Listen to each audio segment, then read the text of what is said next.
unless a person's saved,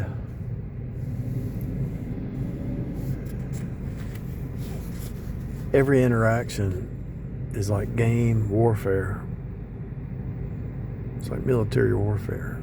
Unless this person's spirit-filled. Let's say it this way.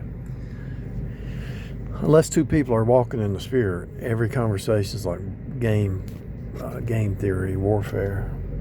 It's like a game.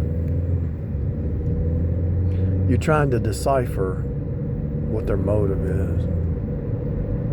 You would early on in life, you would think that everybody's motive is pure, that everything they're saying is their true motive. But as you get older,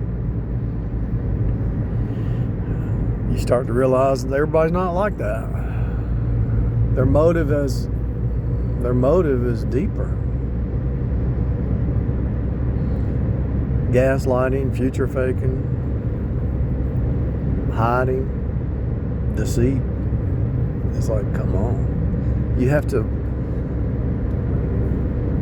when they're talking, it's like pulling back curtains. Like from here to that stoplight, I'm not really moving. It's a revelation. It's a progressive revelation, right? So don't think of this as time. Think of this as revelation. The closer I get to that light, the more it's revealed what it is, right? Progressive revelation. Let's think about that. Let's think about that for 30 days. Time is not moving necessarily. In the spirit realm, maybe in the natural it's moving, but in the spirit realm it's progressive revelation. So everything is an object lesson. So what is time? Time is a birthing state, and so it's also a revelation. You go from Genesis to Revelation. It's a progressive revelation. So as I get closer to that stoplight, I can see it more clearly. So when you're dealing with a person, the reason they hide and don't want to communicate is because as they communicate, you're getting closer to the core of the person, right? It's a progressive revelation.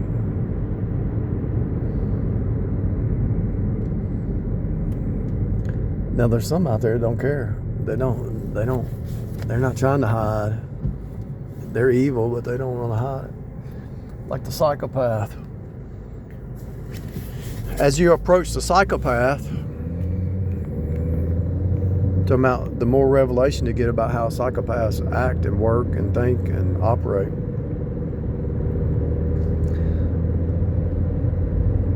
They really don't care. Now they're going to still try to hide because they know they're a psychopath. The progressive revelation is what this whole thing is about.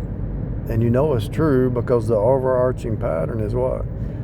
Genesis to Revelation.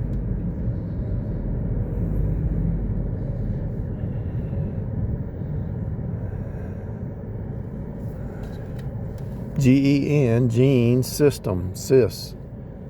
Gene, S-I-S-T goes back to upright, right?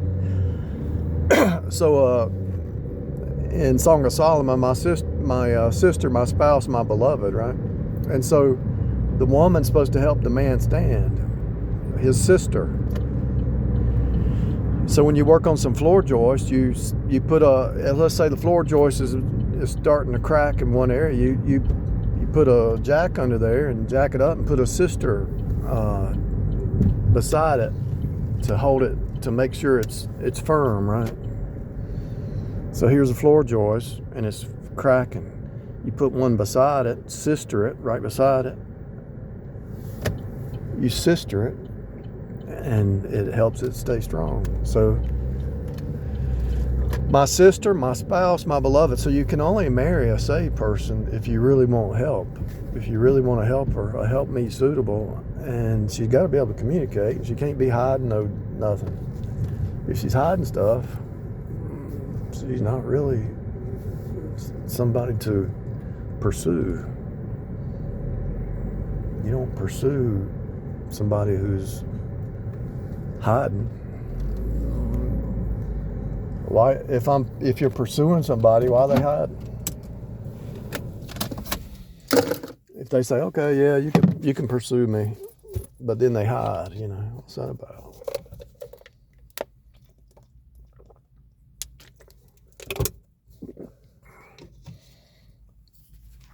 I had some bird stuff on my windshield, and I opened the door and stood up, and I hit the washer fluid, and it went right in my face. I don't know what I was thinking.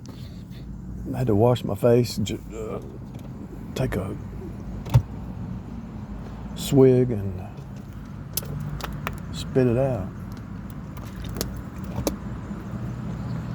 Hope I don't die from antifreeze poison.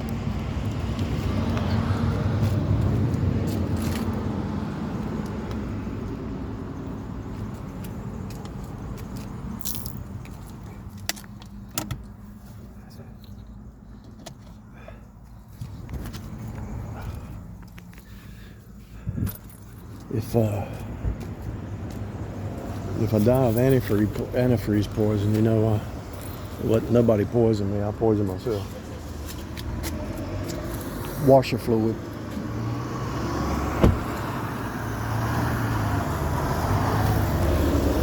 So as I'm walking to this door at this bank,